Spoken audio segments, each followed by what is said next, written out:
পাথরের কথা শুনলেই মনে হয় কঠিন প্রাণহীন কোনো বস্তুর কথা। তবে শিল্পীর নিখুঁত ছোঁয়ায় পাল্টে যায় দৃশ্যপট।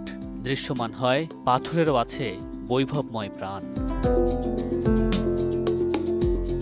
ঢাকার লালমাটিয়ায় কলাকেন্দ্রে প্রদর্শিত হয়েছে শিল্পী মঈনুল ইসলাম পলের ১৮ দিনব্যাপী একক শিল্পকর্ম প্রদর্শনী পাথরের বৈভব।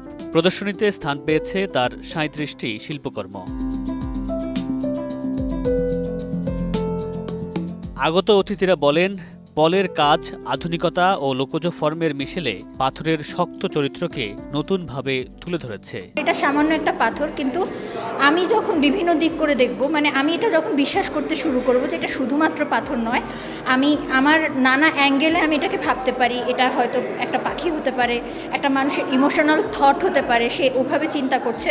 তো দেখা যাচ্ছে যে আমার কাছে আরেকভাবে ধরা পড়ছে। এটা হচ্ছে বিষয়। হয়তো কোনো একটা প্রাণী কিংবা মানব অবয়ব এগুলো থেকেই কাজগুলো শুরু হয়েছে, কিন্তু সেইটার হুবহু প্রতিফলন সেটা না, বরং ওটা একটা সোর্স হিসাবে কাজ করেছে। সেটা থেকেই একটা আদল তৈরি করাটাই হচ্ছে তার মূল উদ্দেশ্য। কুড়িয়ে পাওয়া পাথর বা সংগ্রহ করা পাথরের আঙ্গিককে তিনি যে ফর্মে রূপান্তর করেন, সেগুলো অত্যন্ত নান্দনিক, খুবই মেডিটেটিভ, কখনো একটা আমাদের পরিচিত ফর্মের মতো হয়ে উঠতে চায়।